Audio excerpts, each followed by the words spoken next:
Tap on my window, knock on my door. I want to make you feel beautiful. I know How's it going? Jeremy Donson here with thedrumprofessor.com. Today we're going to be going over She Will Be Loved by Maroon 5. We're going to start at 54 seconds. Check it out. I want more.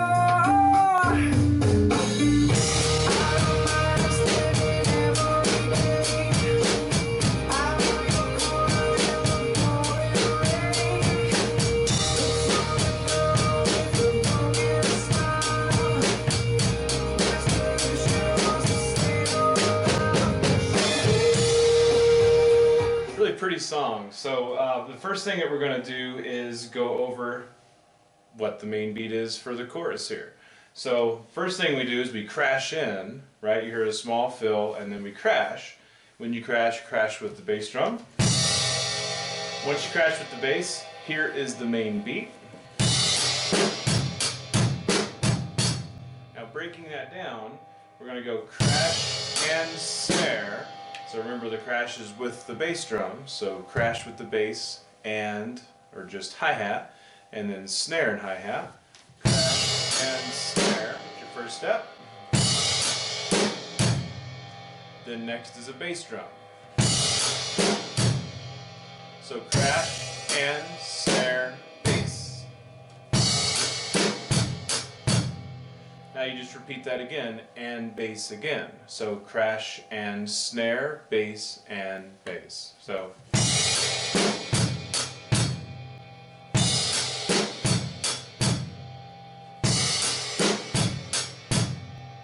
okay. So next you're going to add snare, bass, bass. Snare, bass, bass. So again, bass and snare, bass, bass, snare, bass, bass.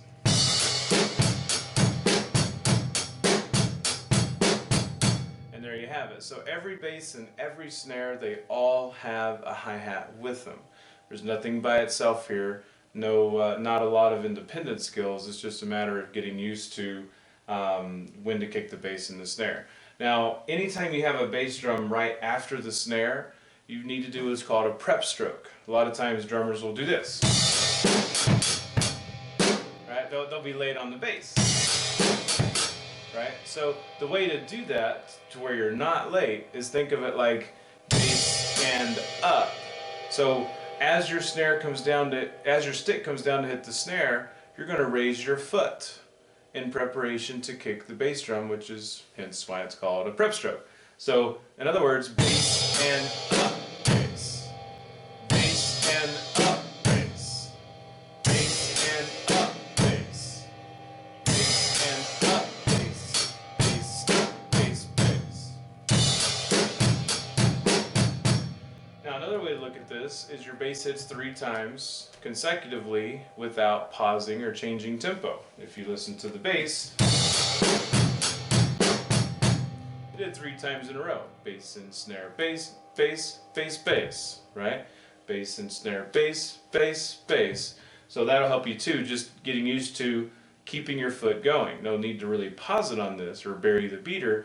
You want to just keep it going. Up, down, up, down, up, down. So one more time.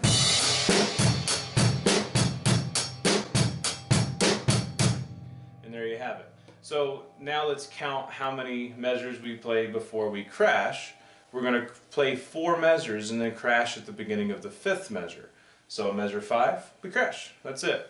Let's play that and then go ahead and go to the fill and we'll explain the fill. Here we go. I want more.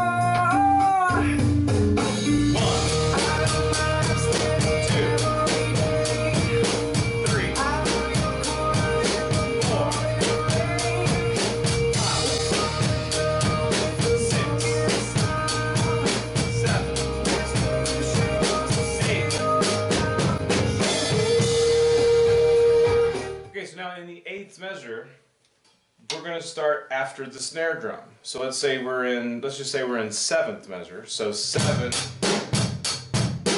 8, right on that snare, we start. So 7, 8,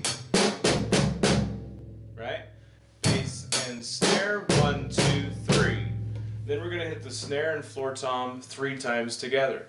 Now if you wanted, you could also do 2 toms, or you could do bass and floor, whatever you wanted, but as long as it's 3, that's what's really important.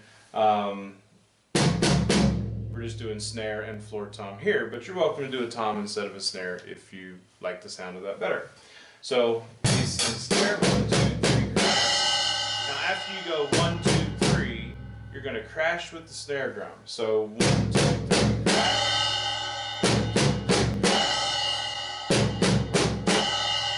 And then bass crash, and the second crash is with the bass drum. So after the crash, you're going to go bass, bass, crash, bass. Now the way this is truly counted is 8, 2, and 3, and 4, and 1. 8, 2, and 3, and 4, and 1. So you crash on 4 and 1. That's the true way to count it if you were wanting to count it in eighth notes. So eighth measure again, 8, 2, and 3, and 4, and 1. I want more. I don't understand every day. I know you're gonna never know it rain. It's on the girl with the broken smile. That's where she wants to settle down. Alright, now one more thing before we wrap this up here. If you listen before he gets into the chorus in the verses, it doesn't sound like a snare anymore. It doesn't sound like, right? That sound you hear is called a rim knock. And simply to do a rim knock, what you do basically is you lay the stick on the snare drum. You can keep all 5 of your fingers open like this. Your middle ring and pinky finger are going to curve to the side here on the side of the drumstick. Your thumb is going to go on the other side of the stick, and your index finger is going to just kind of stay straight on top of it so that you can have more control over the stick. Now, when you do this, you want to have, your index finger is going to almost be in line with the stick, not perfectly, but it's going to kind of be in line, and then the stick is just, it looks like this on the bottom. So if your fingers are over it, then you're doing it wrong, and you're not going to have a good pivot off of the stick. It's going to be bouncing around. So you want it to look like this, and also when you do this, the butt end of the stick is your pivot point. So you want that to stay on the drum at all times. You also want the base of your palm to stay on the snare drum at all times too, so you have an anchor. So that's the motion of doing a rim knock.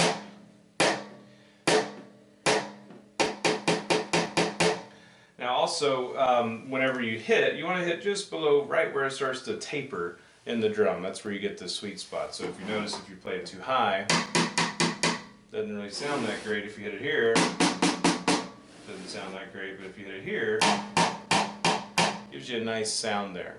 So rim knock is what he's doing on the verses. So when you hear that, now you know what to do and how to do it. So I hope this helped you out a lot, guys, and in case you didn't know, I'm currently offering a free live one-on-one jam session with me. So if you like what you saw here today and you would like to learn more about how to play the drums and see how to get you to the next level in 1 month, sign up for the free jam session. I'd love to see where you're at and show you how to get to the next level.